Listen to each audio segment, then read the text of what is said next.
record it. Okay. And then I can't remember how I did this, Jeff. I find you. I make you the host. Hopefully that won't interfere with the record. I don't think it will. Should be okay. Uh-oh. Wait, hold on. Oh yeah.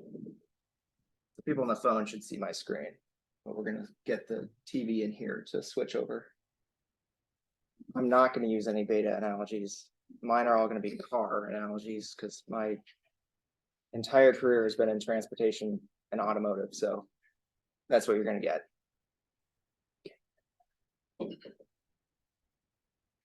Is there a way to Just double click the or up in view options?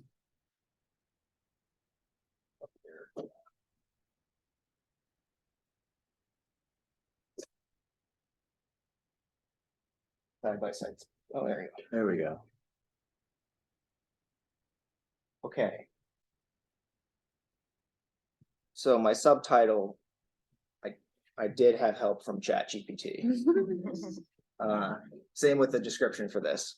I just had, this was back when I think that was pretty new, at least to me. Yeah, before the frayed edges started being revealed and people started pulling on them.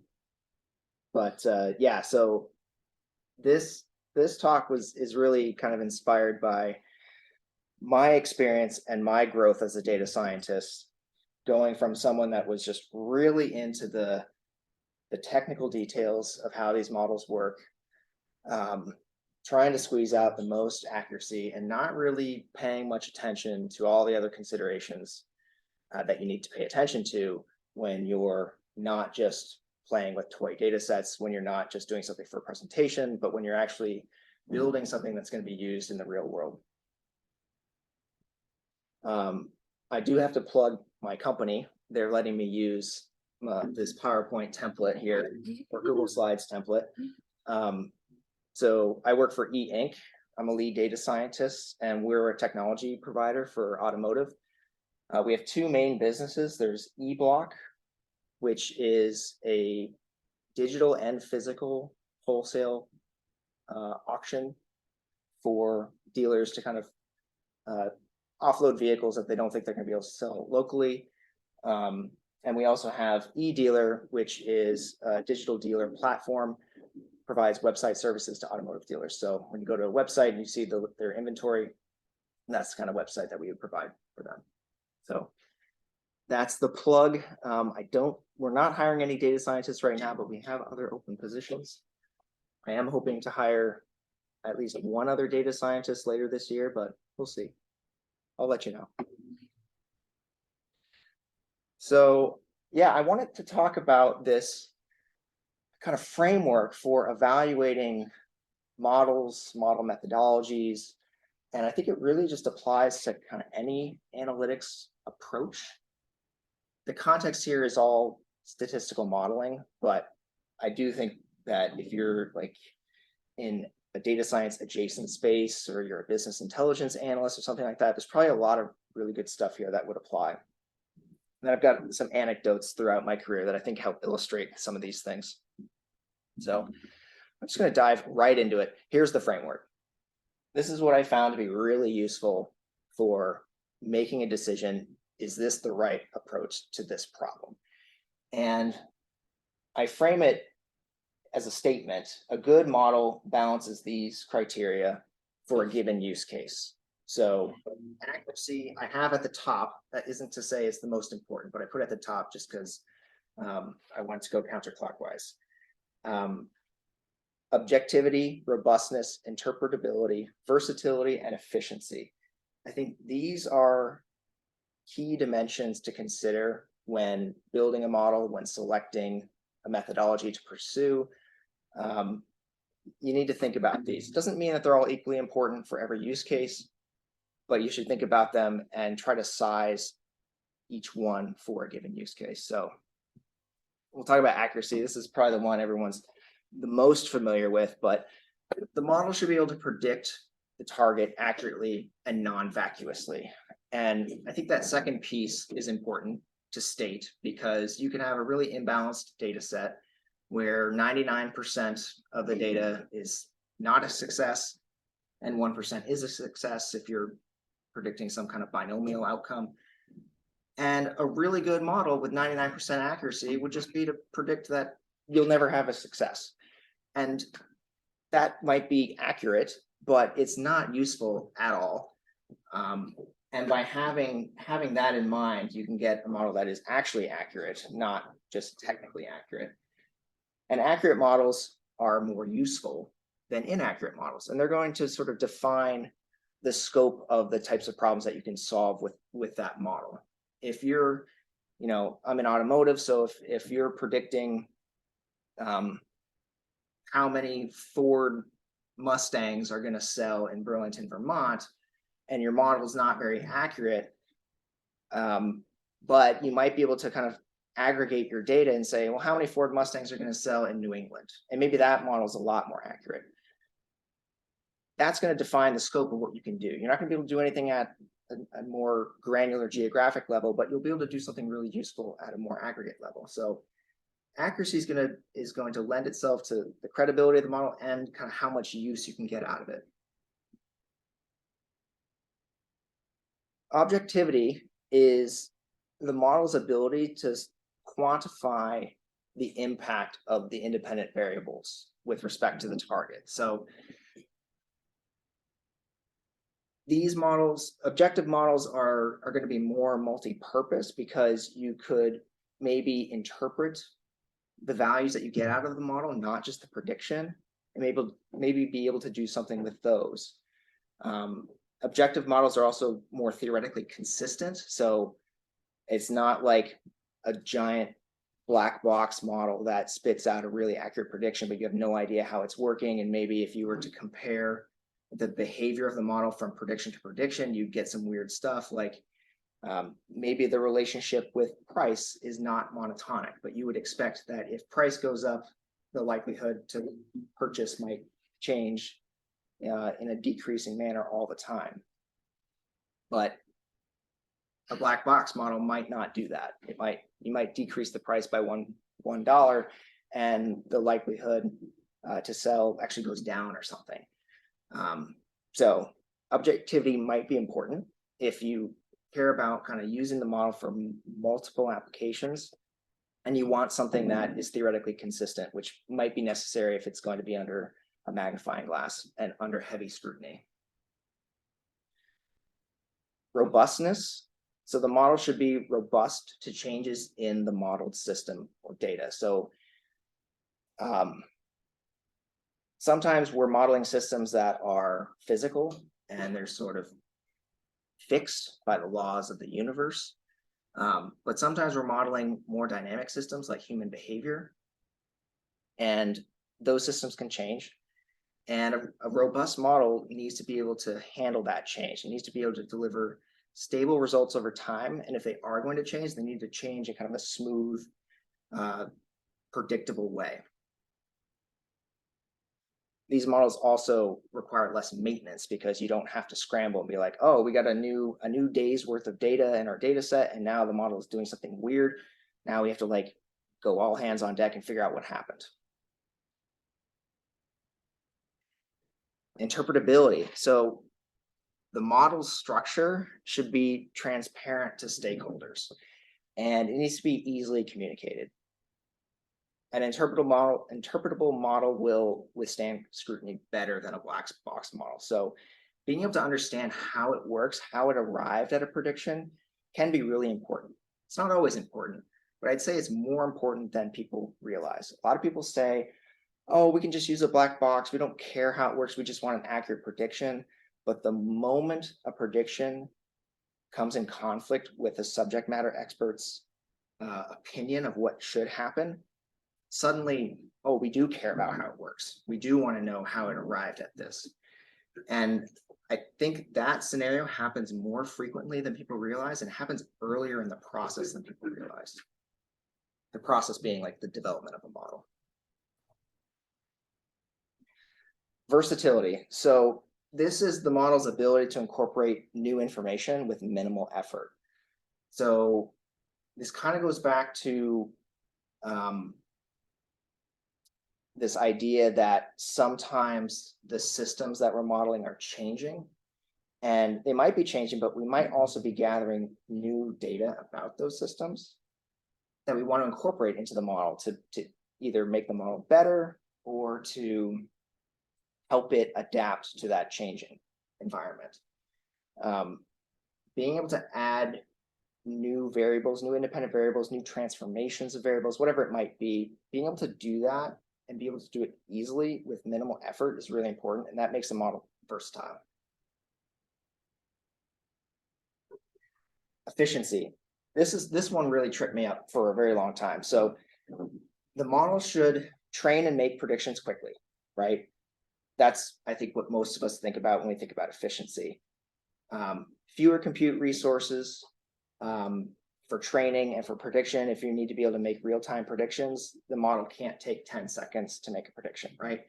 But there's another dimension to this that I've realized in recent years, and that's regarding the level of expertise needed to maintain that model.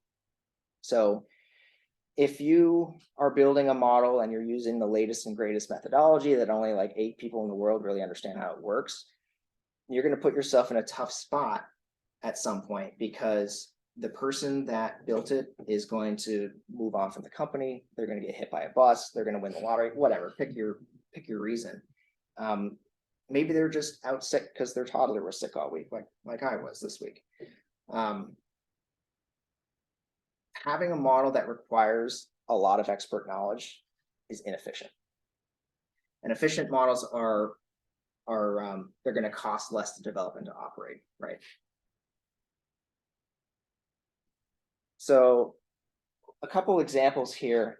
I started out as a data scientist. It was sort of before anyone outside of the FANG companies were using that term. So I was what was my title? I was a econometrician, and I was building multinomial logit models. This is for a local consultancy that basically built a business model around selling the M&L model and applying it to every problem they could, and to replying to every RFP that they came across. Like, oh yeah, we can solve this.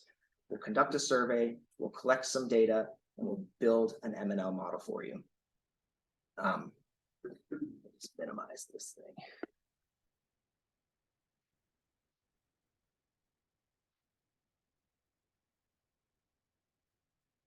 And the M&L model is reasonably accurate, but it takes a lot of effort to get to an accurate M&L model, because it's a more traditional model. It's a maximum likelihood model.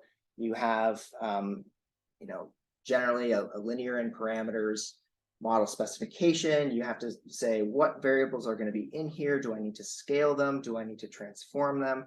It's a lot of manual effort if you want it to be accurate. It's a very objective model framework, though, which is great. It has a very convenient interpretation under utility maximization economic theory. The exponential term here, the beta x, can be interpreted as a utility function. So when an individual is making a choice between option A and options B and C, option A has some utility, some value to them, and that can be interpreted with those terms. And it makes it really easy to not just make predictions, but to extract other information from the model, such as marginal rates of substitution, which was a big thing that this company sold. Marginal rate of substitution is how much of one feature of a product would I trade off to get some other feature of a product. And oftentimes you would use price in that. So how much is someone willing to pay for a black paint job on their car? How much are they willing to pay for the 8-cylinder engine versus the 6-cylinder engine? Or maybe it's an electrified vehicle. How much am I willing to pay for another 100 miles of range? So that was great. That really helped with the objectivity. It meant we could use it for multiple things. We could calculate market share, but also compute these marginal rates of substitution. That really helped with interpretability. And the formula is not that complex. It's easy to take derivatives of it. It's easy to do a lot of things with it. It's easy to explain. It's not the most robust model though, because it can be very susceptible to high leverage data, so outliers. You've got an outlier in there with just the right combination of values in that row. It's really common when working with this kind of model where you estimate one model and you get a set of coefficients, set of parameter outputs, and then you estimate it again and you remove like 2 records, and suddenly like even the entire direction of a coefficient will change. And that can be a big problem when you're then going to try to take like ratios of partial derivatives and things like that. So it was just really sensitive to things like that, not very robust.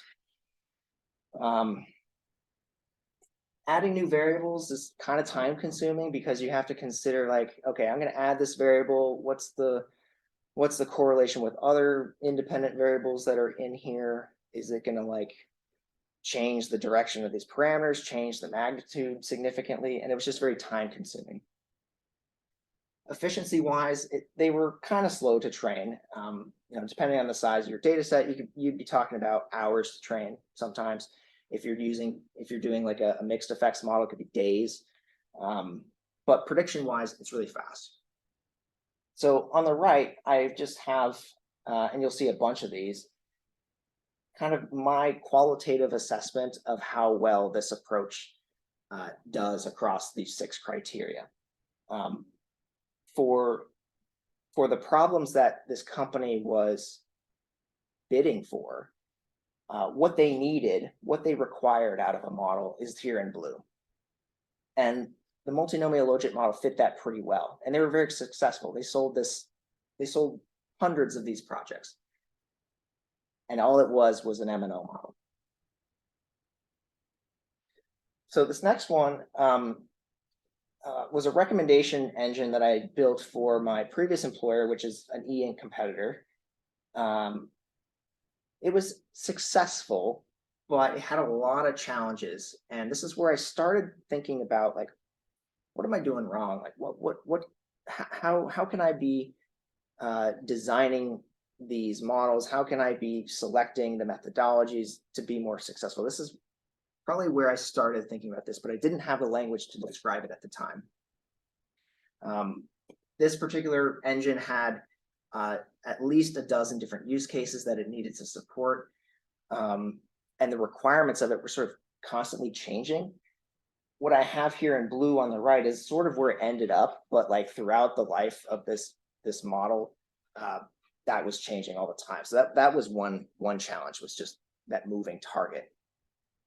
Another challenge was there's kind of a misalignment between the engineering team that was deploying this and me, the data scientist who was building it. We didn't know how to work together. We didn't know how to speak each other's languages, how to ask questions of the other side to, you know, make sure that all our bases were covered. So that was another challenge. What I ended up building was something of a bespoke solution. It was custom. It wasn't off the shelf. It had its roots in kind of the classic like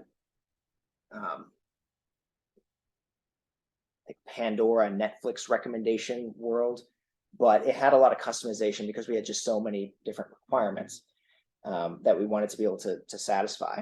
So it ended up being like really accurate for a recommendation engine, but probably more than it really needed to be.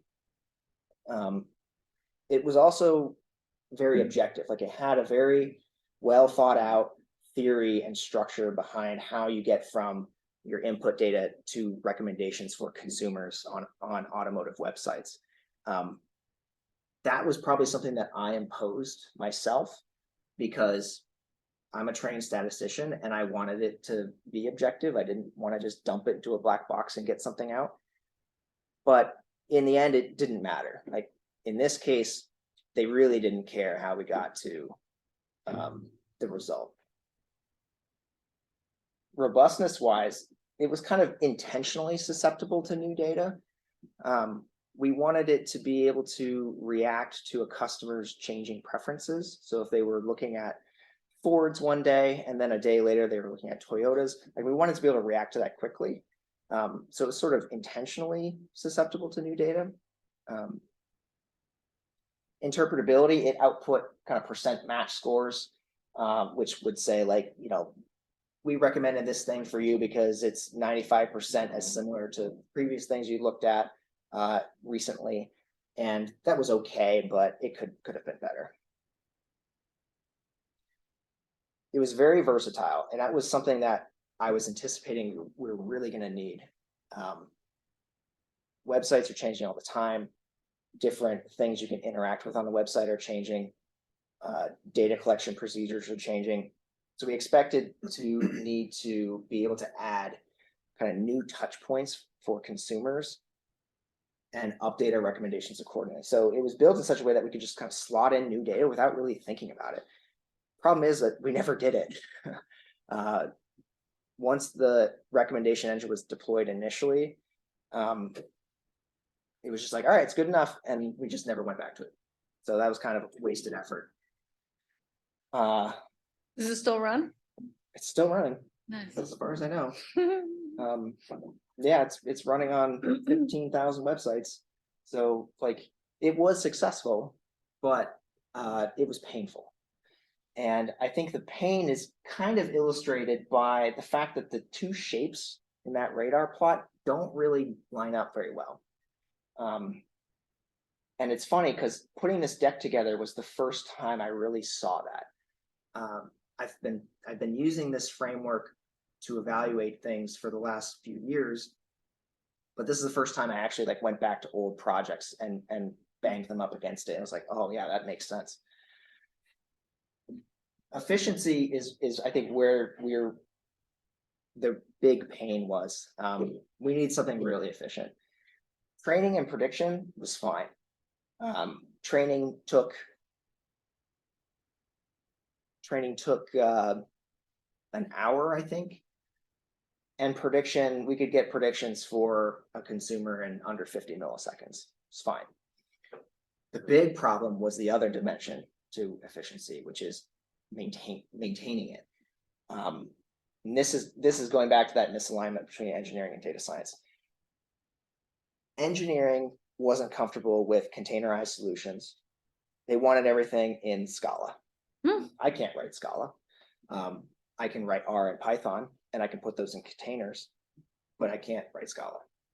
So what we ended up doing was probably the worst compromise ever, and they agreed years later, which was I would document the technical steps to reproduce the algorithm, and then they would code it up. And they did. It took a very long time. And then anytime we wanted to change it, it was a disaster because they suddenly needed to be able to change the code they didn't fully understand, they didn't really own. And then I needed to be able to make design changes that I could then communicate to them somehow. And at the same time, both schedules needed to line up. That engineering team was kind of on a 2-week sprint cadence. Data science was not. So it's just impossible to line anything up. I think we made 2 improvements over 4 years, which is just unacceptable in my opinion. I think changes should be able to happen at the speed of data science, which can be faster. And they that was the end steady state when you left the this kind of parallel implementation. That was the implementation the whole time. Okay. Yeah, we tried to get rid of that multiple times. You may even been a part of it at one point. I was. Yeah. Yeah. And yeah, it was just there's too much inertia in that bad decision. I'm curious, what would you do differently in hindsight? Like, how would you approach trying to fix that now? Or do you think it was really sort of like a human problem, like an interpersonal, like inter-team collaboration problem? I think so. Yeah. Like if I were to fix it, I would want a time machine and I would want to go back to the beginning and change some key decisions. If I were to go back and try to fix it now, I would say you can't pay me enough to go back and think that because I tried for many years. How come they didn't want to own a container that you own the inside of? They weren't experienced with containers. I think that's what it really came down to. And there wasn't really a desire to pick that up and add that as part of their stack. And to be honest, I was relatively inexperienced with them as well. Like I could create a Docker container, but I didn't know how to maintain them. I didn't know how to manage them in a way that would build the trust of an engineering team. So I really couldn't advocate for what I felt was the right solution. And I think in the end, it really was the right solution. I just couldn't advocate for it properly at the time. Mhm. But doesn't that happen all the time that the data scientist hands over to a coding team? Isn't DevOps the opposite of that? Isn't that kind of movement as frequent as what we described? Yeah, I think at really big companies, they will have a DevOps for data science. Like they're generally calling it model ops these days. And yeah, like the data scientists, let me back up. I think data scientist as a title is really being split into 3 roles to specialize a bit more. There's more data engineering, there's machine learning engineer, which tends to be that model ops person.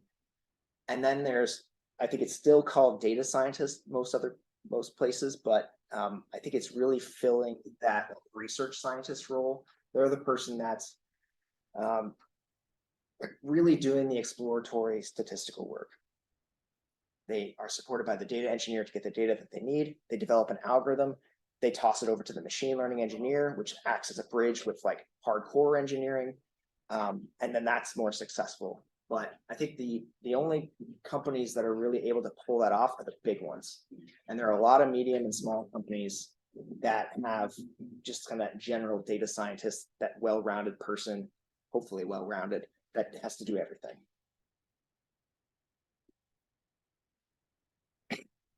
At the same company, there was a need to do multi-touch attribution, which is this problem in marketing where you have a finite budget and you need to allocate that budget to different marketing channels, and you want to be able to optimize that allocation, and you want to be able to do it in such a way that you're going to put money into channels that perform well, and you're going to take money out of channels that perform poorly. It's an interesting problem. And we came across this solution that implemented a hidden Markov model to do just that. And it was technically fascinating, and I was kind of burnt out from my time in recommendation land and being not very successful. And so I sort of retreated into trying to find a really complicated solution to a problem, like something with a lot of math and that I could get lost in. And this was just a major disaster. And it really set me on the path to like, I need to figure this out, because the way I'm approaching this is just, it's not working. I can't be 50% successful in my career. Half of the models I create can't be duds. That's just not good enough, at least for me. So, but let me tell you about this before I talk about where we went after this. So this was a bleeding edge model. It was a paper that was written in 2015, and it was still under peer review at the time. Accuracy wise, it was actually like terrible, because it was so complicated that the authors had misidentified the whole thing. Like there weren't enough degrees of freedom to actually be able to estimate this model. So, right there, that's a problem. It had a really cool joint likelihood maximization component to it. So there was a Poisson model in it, which I then, of course, improved to be a negative binomial, to have fewer assumptions. There was the hidden Markov model piece. There was an MNL model in there. It was just this huge, beautiful thing if it worked, and it didn't. Robustness, it was totally unstable. Again, it was due to that misidentification. you would see like a consumer's journey, and it's just like, oh, they saw an ad here, then they visited the website, then they clicked on this thing, then they went dormant for a day, and then they saw an ad. And like at each time period, you would see their probability of converting. That was the thing we were trying to measure. And then they would have like one more data point, and it'd be like they go from having a 20% like likelihood of conversion or something, and then it just go like to 0 to 100 to 0, and it was completely unstable and not useful. Interpretability actually wasn't that bad because we could just convert it into these probability sequences and just like watch people's journeys and say like at each point in time, this is their likelihood to convert.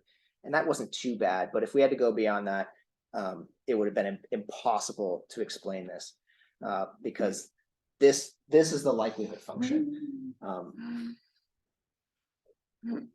And yeah, it was a lot. Versatility wise, adding new variables was simple, but it wasn't robust enough that it would have been stable if we added new variables. Efficiency was really slow to train. Prediction was still pretty fast. It was under 100 milliseconds. But the required specialized knowledge for this thing was just off the charts. It was never going to work. I think you were around for this, but I did the POC for this during the hackathon, and we won the award for most cyclomatic complexity, which is not a good award for him. Okay, so then I came across a paper, and this is the paper that I adapted this framework from. And it was still a Markov model, but it wasn't a hidden Markov model. It didn't have all these joint likelihoods baked into it. It was just really simple. And at the end of the day, the model came down to this linear algebra expression. That was it. And it worked great. Accuracy wasn't that accurate, but it wasn't really meant to be able to predict what individuals are going to do. It was trying to predict things in aggregate. And when it did predict in aggregate, it was fine. Objectivity, it's a Markov model. It's very well motivated, simple transition probabilities and removal effects. It's very robust, like very robust. We could add new touch points in for a data set that just came online, and the outcomes would be modified, but they wouldn't be modified in extreme ways like we would see with an MNL model where like the results are completely different sometimes. Interpretability, you could have these nice directed graphs. It was great. Versatility, super easy to add new variables. It was really efficient. Specialized knowledge was moderate. I don't think most data scientists are working with Markov models, but they're not hard. So all in all, it worked pretty well. And it's the same requirements, that blue shaded area. And I think this one just fitted a lot better. It was successful. We deployed it. We saw results. Our target metric doubled over the course of a quarter. It worked great. Current role. So E-Ink, they had this complex multi-forest price prediction model. So we have our e-block business is an auction house. Basically, we want to be able to predict what items are going to sell for. They had a price prediction model.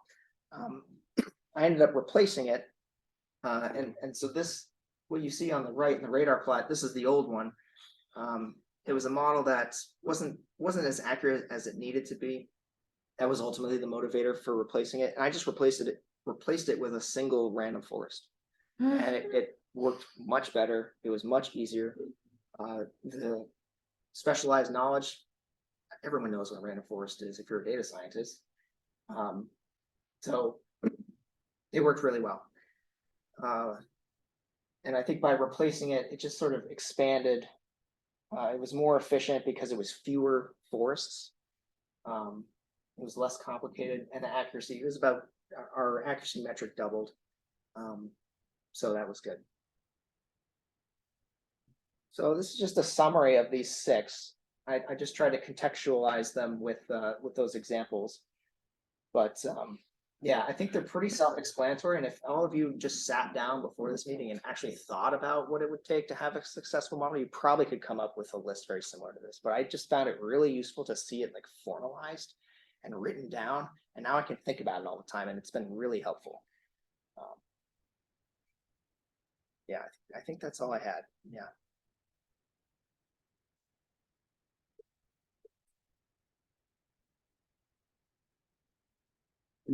One thing I missed something in the introduction, which is that Jeff is a very special person to the data science meetup.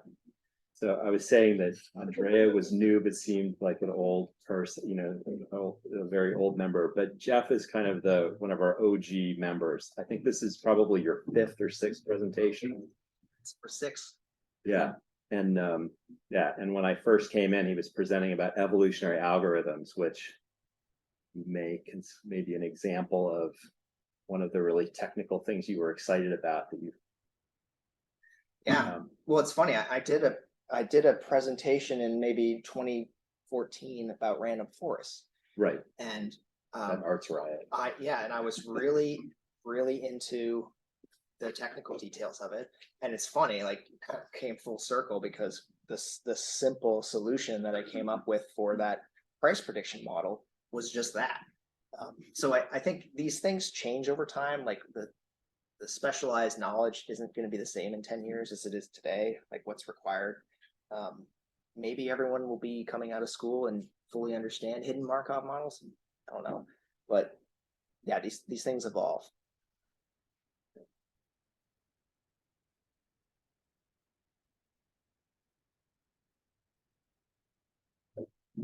I mean, do you see like cross-validation being a way to make, you know, sort of whatever, like model tuning, right? I guess you take like a random forest, you decide how many trees to have or whatever, but you can also compare models or, you know, prune models back and make them more parsimonious with cross-validation, but you didn't mention cross-validation. I didn't mention really anything specific. Yeah. If you noticed. I think it really depends on your application. I think random forest could be the perfect solution for this price prediction model that I showed here. But for someone else's use case, it might not make any sense because it's too slow, or you don't have people in-house that understand how it works. So I ended up keeping it kind of vague because I really just wanted to focus on this framework and just like thinking about how these matter to you. Maybe cross-validation is a solution that will get you to something that is more efficient, or more interpretable, or whatever. Yeah, whatever. When it comes to model building, this is kind of like that question. When it comes to model building, you know, you're trying to figure out which factors help make a better prediction. Right? You're saying you was using accuracy. Have you ever just used p-values just to see how something changes? You understand, like taking something out and putting something in, just seeing that it's more statistically significant. Now, different people may hate p-values, but I'm just throwing it out there. Do you understand my question? I think so. So like if you add a new variable Right. and you see the resulting coefficient and Right. it has a, you know, p-value of less than 0.05 or whatever, Right. and use that as your criteria for keeping it. Right. I think you can. You know, the thing with p-values is that if you have enough data, you can detect very tiny differences Right. That don't mean anything. that don't mean anything. And so like you could add it and it ends up not being meaningful, Got and it just adds complexity to the model Okay. and without any benefit. So yeah. Thank you. Where do you think, and maybe this doesn't come into play with every model, or maybe it does, where do you think ethics falls in this framework? It's probably another dimension. Yeah, and there's a lot of things outside of these 6 things that are going to affect the success of a model, because you might just have I see Christian, you got your hand up. I'll come to you next. Sorry, I wasn't paying attention to that. There could be circumstances that are out of your control that just make that model, it's never going to be successful. Maybe it's a vengeful director or something, who knows. But ethics, boy, I'm sure you could probably fit it in here, but I feel like it warrants its own dimension. You know, robustness. kind of comes to mind. Versatility comes to mind. Like if you have a model and you built it for Vermont and you want to be able to apply it to rural Georgia or something, you might, unless your model is very versatile, you probably won't be able to do that and maintain any kind of ethical integrity. So yeah, I haven't really thought about that, but my work has always been kind of, there haven't been a lot of ethical concerns in my work, and I guess I've benefited from that in the sense that I haven't had the opportunity to build a model that was biased and ruined someone's life or something. But I haven't benefited in the sense that I haven't been able to think about these challenges, because I know they are big challenges in other areas. Christian, what do you got? Thanks. Yeah, I want to ask about, I guess, sampling process and maybe with particular consideration about representativeness. And I mean, I guess on one level, I'm curious if it belongs under objectivity here in your set of criteria, or is it its own? And in particular, I mean, in a world where you and I have overlapped, we use websites, which are, you know, sort of instruments designed to distract and manipulate visitors. We use them also to collect data about visitors. That's kind of weird. And then just in general, you know, when we make inference, we want to make it from a sample to a larger universe.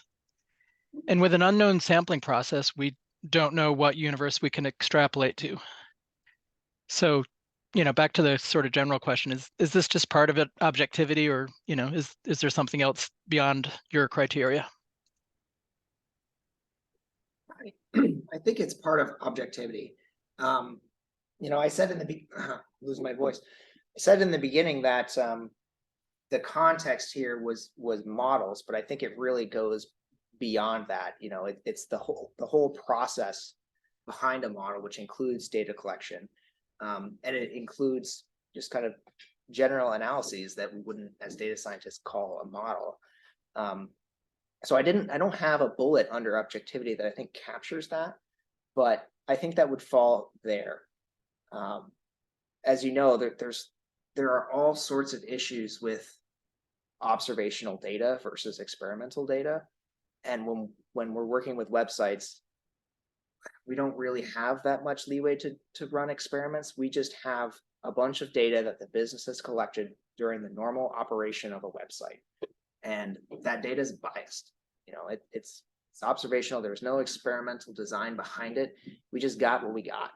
So with careful sampling, we could correct for that. Yeah. Can you talk a little bit more, and I might have missed this when I left briefly, but a little more about the efficiency and how that relates to deployment and how you struggled with that at your last job and how you do it better now?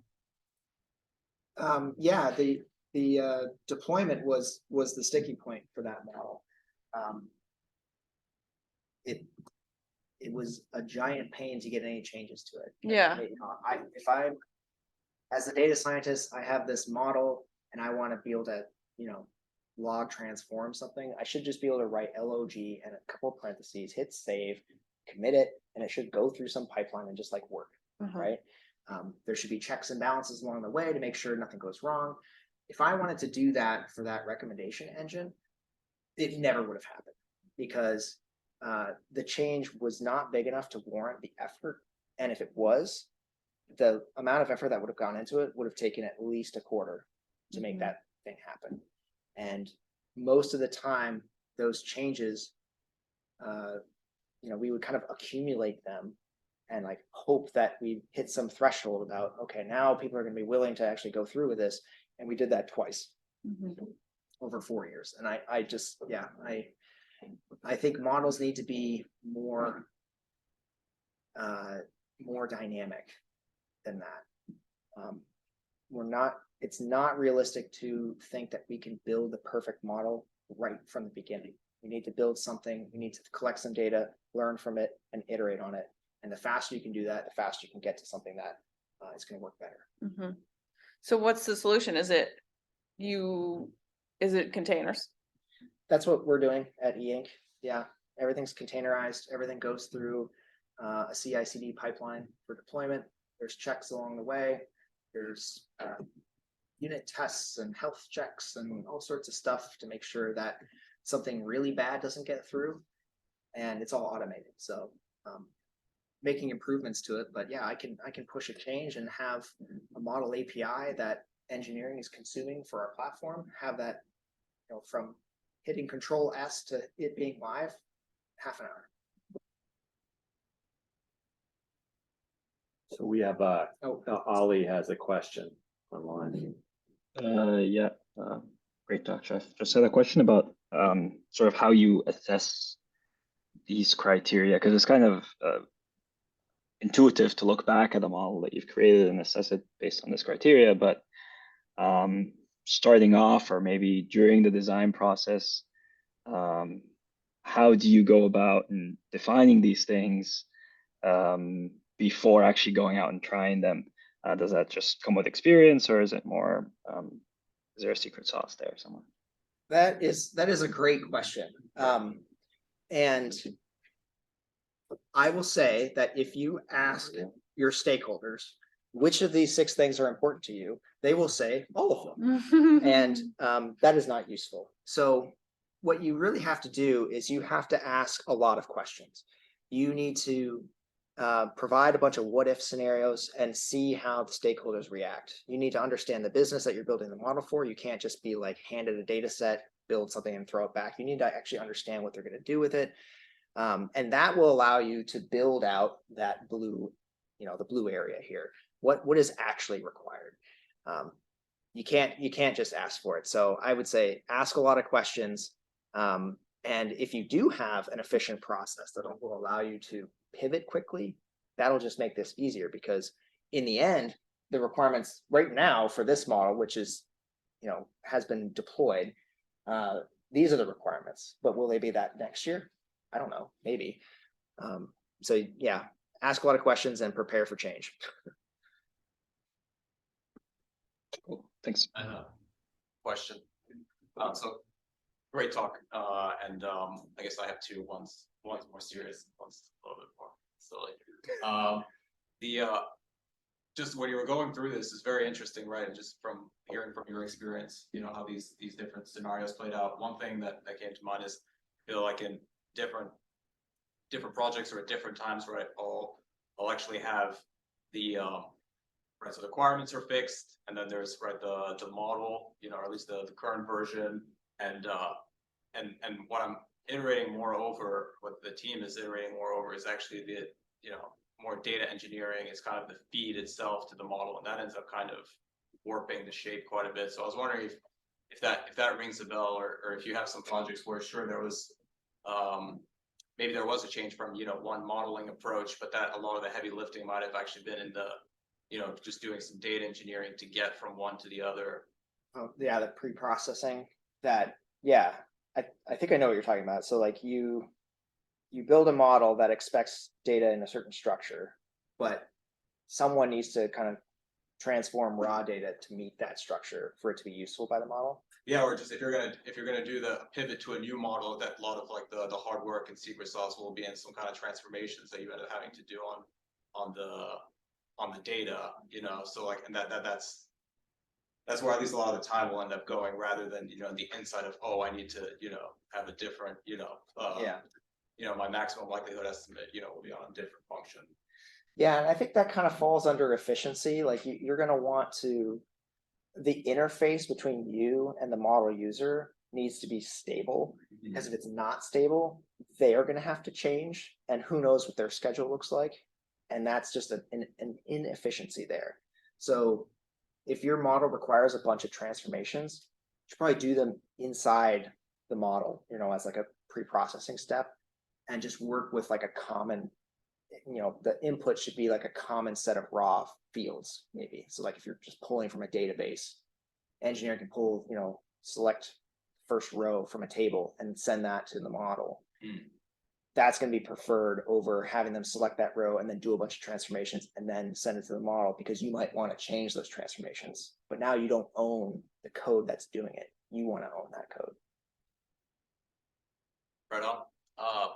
The other one that I was very curious about, I think it was the sixth example that you gave. Is that in fact a vanilla random forest model? And if not, why did you try XGBoost on it? And was it The picture, or you mean the solution the that you solution. that you transitioned to? this is a straight up random forest model. Okay. And you tried the XGBoost secret sauce on it, and it Yeah. okay, cool. Yeah. Well, I mean, yeah, that one's a little bit more performant. It was slower Okay. at prediction time because all the trees are now dependent, right? Instead of having independent trees. And just the added complexity to get like another 0.5% of accuracy didn't matter. No, bro, yeah. So the paradigm works. It worked in this case. Yeah. Or the random forest worked in this case, but yeah. I was curious that during your analyses of the different projects, did you notice any of the factors like consistently move together or maybe move contradictory from one another? I noticed the one like about efficiency. You talked a lot about it. It seemed kind of like the concern was like total cost of ownership.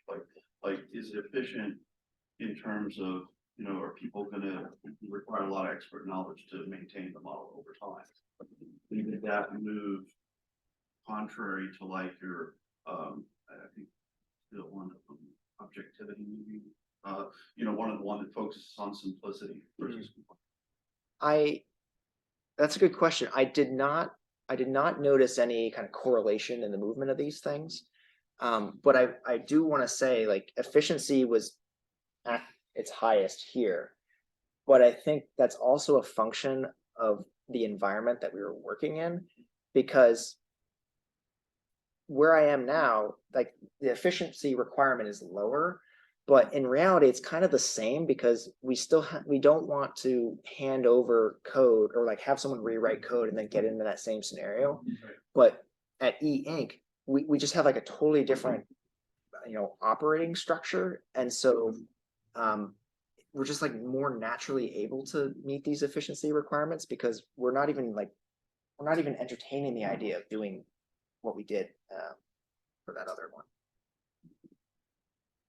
Yeah, I'll flip through these. I don't know that there were any correlations, but let's see. Would accuracy and robustness be?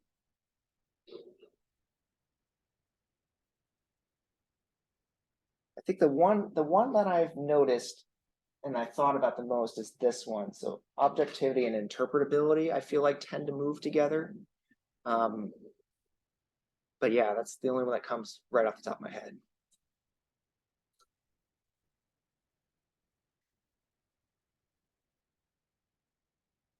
Any suggestions for time series data? Asking for a friend. What do you mean suggestions? Consider these things when you pick your solution. Yeah, okay. That's my suggestion. Okay. We'll talk. Cool. Sorry, I missed everything, but when you assigned those different assessments in each of the criteria, were those objective, or did you have like a measure? Like, how did you measure? To say, oh yeah, this was more towards this criteria, and this was more towards this one. They're definitely qualitative, and they benefit from hindsight.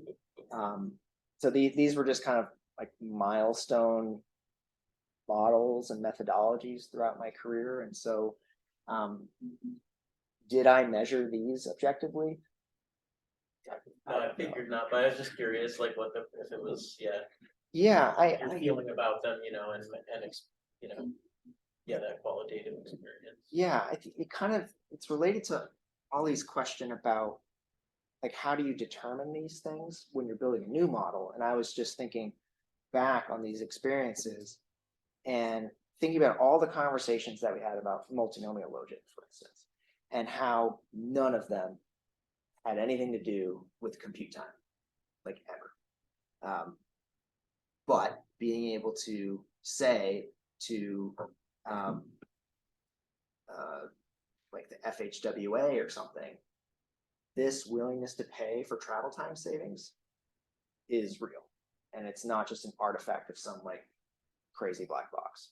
And it is well motivated, and there's some economic utility theory behind it. We talked a lot about that. So that's kind of how I measured these things. It's just maybe frequency of how often they came up. Yeah.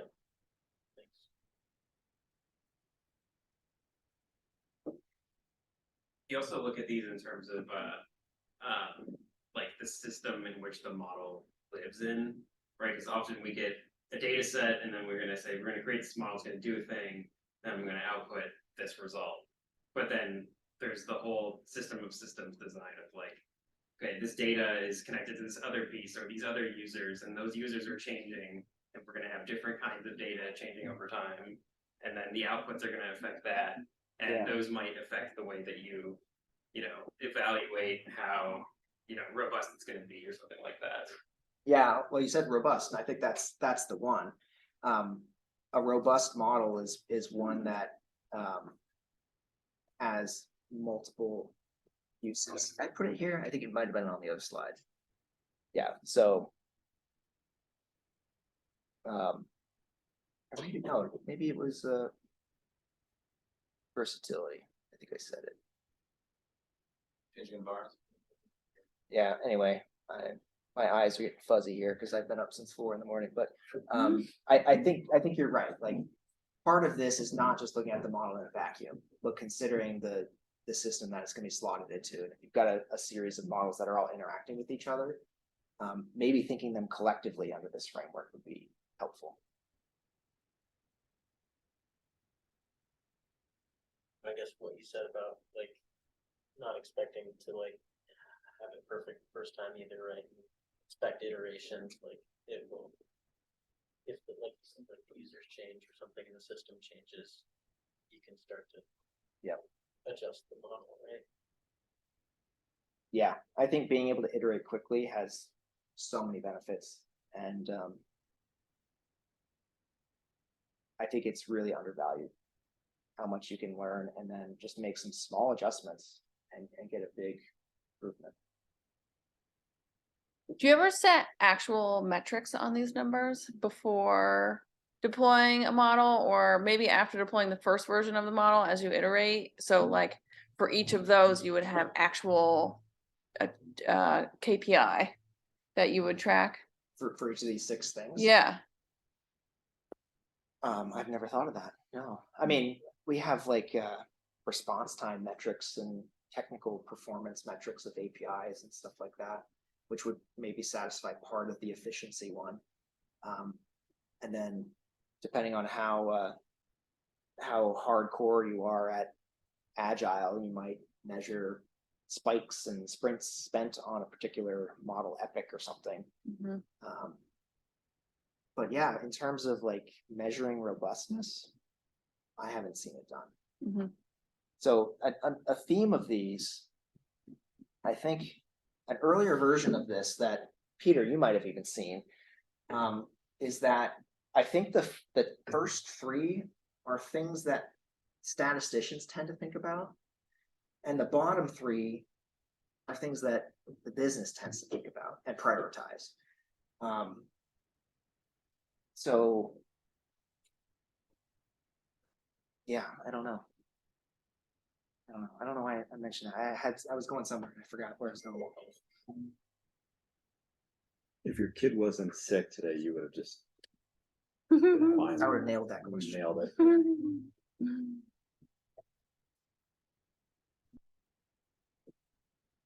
Great, thanks, Jeff. Yeah. That was awesome.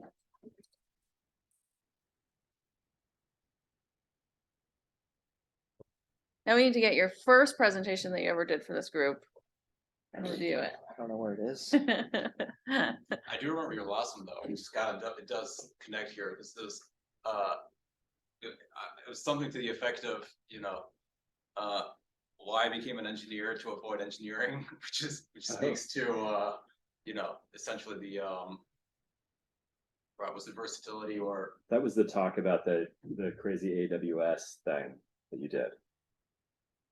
That Oh, that yeah, incredible AWS yeah, system that you built up, yeah. right? Wasn't that it? Yeah, but essentially, right, so, you know, because I think part of the issue, and this goes to your point earlier, right, is that if you need, if I guess efficiency is really important, how do you get, and you know, maybe you don't have a champion to get buy-in from them so that they all of a sudden get this image, this Docker container that they have to host that to them is like a black box. How do you convince them that everything's gonna be okay?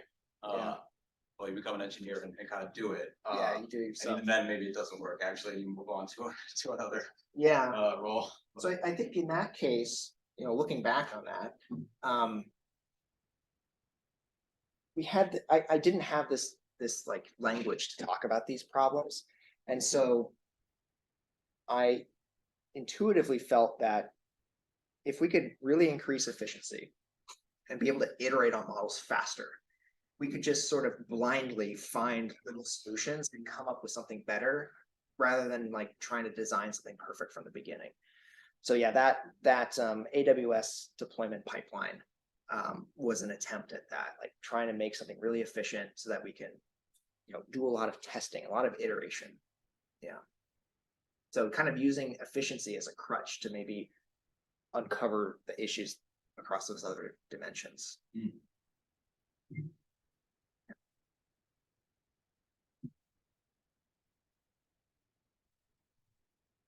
Bars closed. Throw up your QR Bars code. closed. Oh, yes, thank you.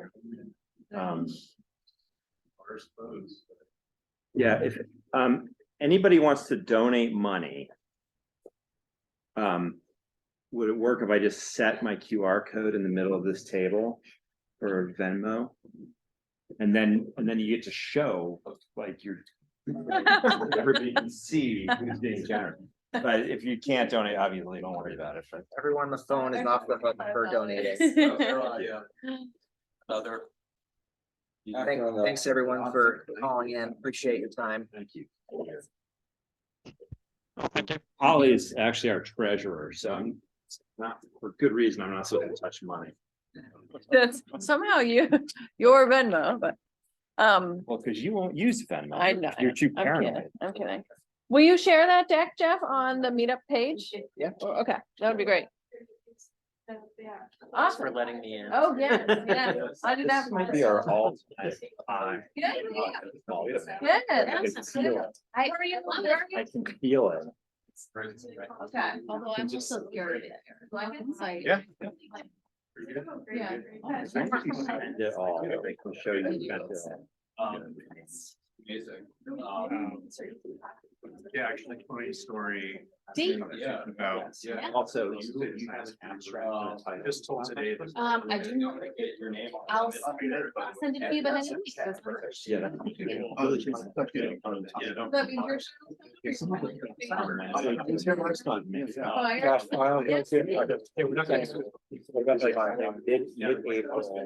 Wednesday or Maybe we should. Yeah. I'm away the last. You know, you remember, I feel that feeling. For like 40 years. Yeah. But I heard about how particularly in our. Oh, okay, sorry, yeah. In science.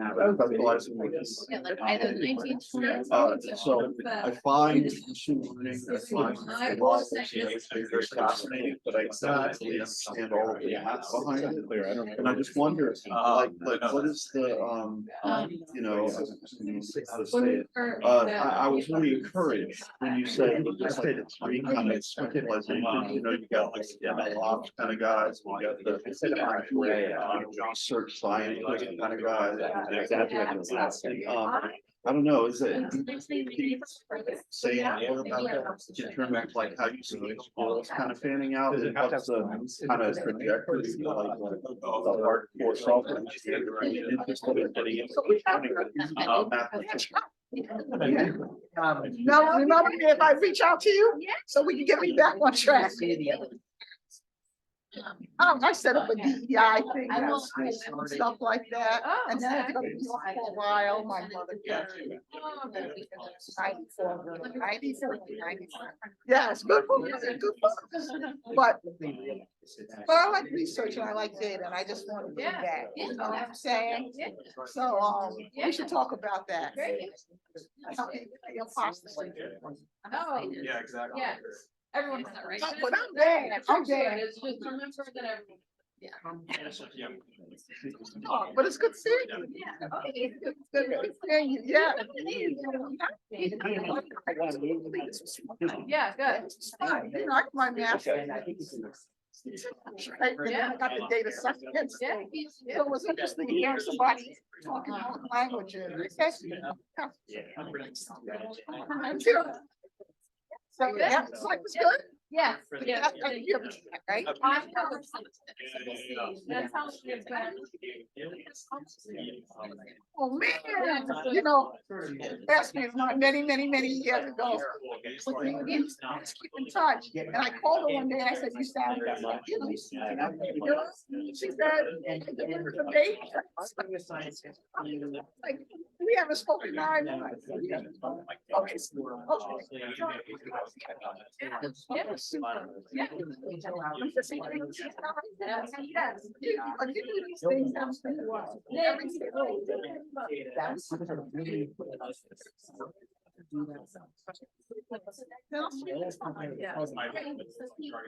sure. Thank you. Thank you.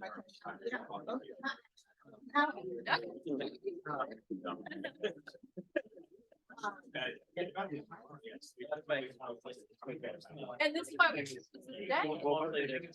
Take a break. But the bar, have you ever seen it? Yes, that's something that we don't.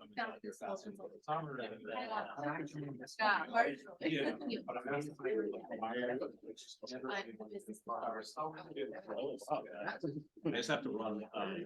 Yeah, they were. We'll see you. Yeah, we'll see you on some point. Burlington, whether here or otherwise. Yes, maybe Austin. Like a lot. Perfect. Yeah, yeah.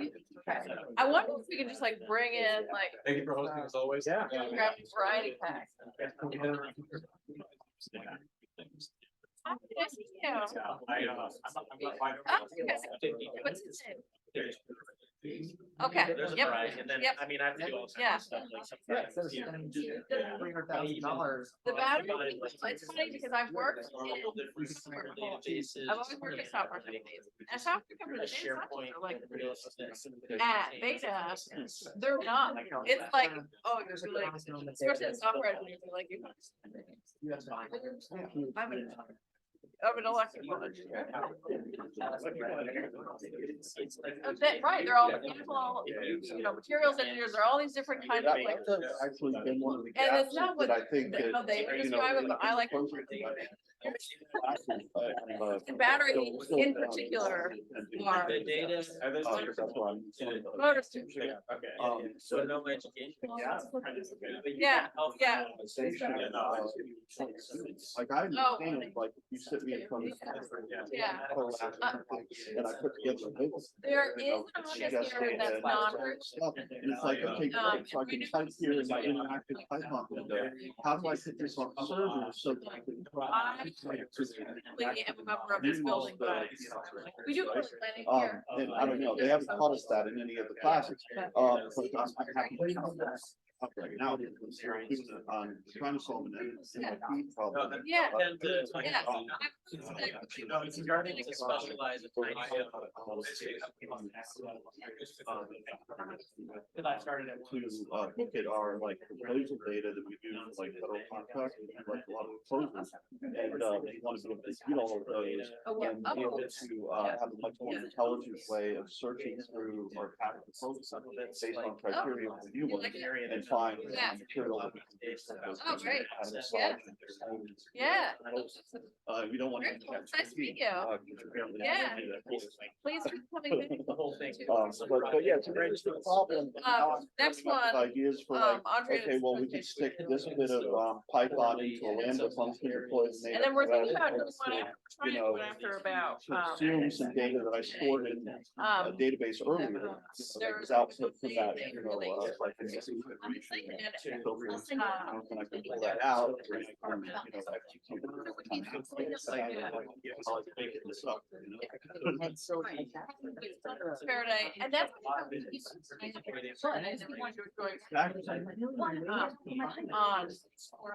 ethics, and so like.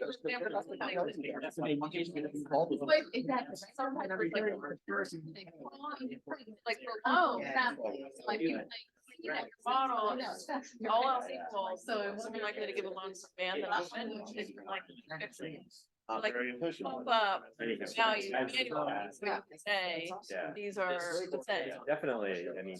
Yeah.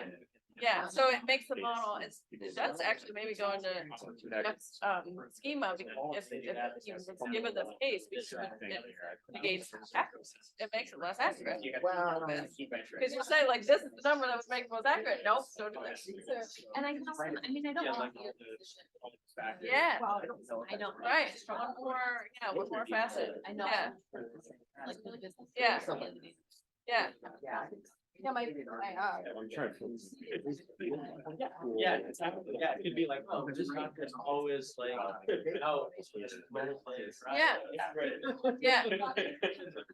yeah, I'm glad you came. And there was like a meetup, group, that it's where it was posted, so if you wanna like hear about the next one, not Peter, I'm sure he'll tell you about it.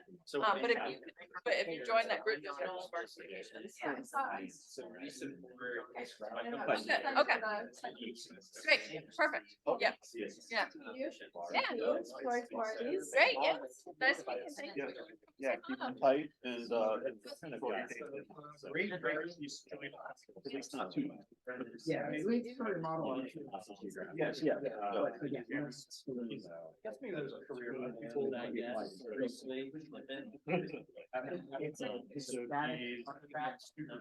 Yeah. And so there's that. But she's doing. Oh, yeah, that might just Yeah. pay for you, Yeah. right? So that's a way better solution than like EC2. Okay. That's why, Yeah. you know, we're trying to use You Lambda as well. We don't want to stand up these, servers that have just been sit there, you know. Jeffrey took time off. And you can schedule. No. But yeah. Thank you. Extended it. I think Previous data. No, I know. I mean, talking about like, I know, I'm saying, yes. Oh, no. He's taking like this big. It's the market. Right. It's inoperable. Anyways, Oh, yeah, I know, because, yeah, I hear about it. It just wants. Say, I remember talking to somebody else. Yeah, I think she left.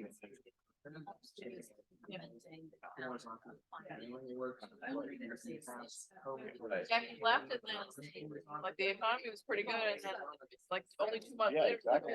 Oh, yeah, because I was on the job market, I was in the job market in, April this year. Yeah. So, I was in the job market, it was like, but then like 5 months. Yeah. It's like- yeah, exactly. Yeah, that's why I was, Yeah. first thing I thought of when you were talking about how People, you guys would use containers, and I was like, in the previous job, right? Yeah. And I was like, I can imagine, you know, spin up a container, put it on ECS, have it scale. Yeah, no, it was. Good, I'm glad that you like it. Like, it's challenging, but everything. yeah. It's AWS experience. Did lab. you work here too? And well, or- Sounds good. Well, have fun with getting dinner ready. Yes. Well, yeah, so that. Is it? Ask how. My wife. Cool. For 3 nights. Yes. Hey. Some guy. Yeah. Well, it's a great presentation. Good talking to you, man. Yeah. Yeah. I'll hope to see you again here. Yeah, soon. definitely. I'll be back.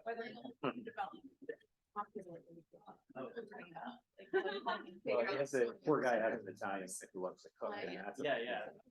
things, and so I know. it's Like, I startup might do phase. some tofu. Is there like even a platform where you That's funny. are? I'm excited for your talk. looking Thank at you. That sounds really cool. Thank you, Like- yeah, I'm excited. Yeah. I feel like it's gonna be a little bit, three ways, all technically, these are like mine, so a little bit maybe. Lots of. And so we have actual dates, but kind of, because we haven't.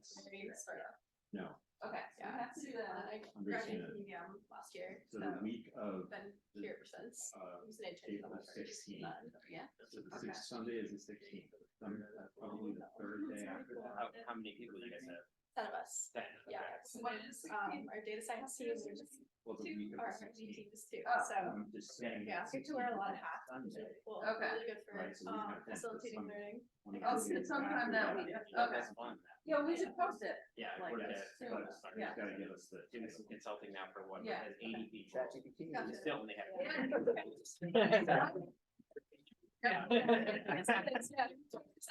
Right. And one of our, kind of, he's like at the inside. No, I wish I had this. Yes. It's like 2.5. Yeah. No, I just cruise, Google search. But yeah, it's Google really, searches. it's really cool. Yeah. Steal. I mean, I guess for I mean, that's Okay, so basically what together. this AI is used for. we don't have like any sort of a marketing Yeah. team or anything yet. So, I'm Andrea. Andrea, nice to meet you. Nice to meet you. I'm sorry you've been up since. Yeah, morning. no. It sounds like a sick child. Well, Yes, and I yeah. think of the presentation. I think. Do you guys, Guys. like work from home primarily? No, I thought it was great. No, I think it's great.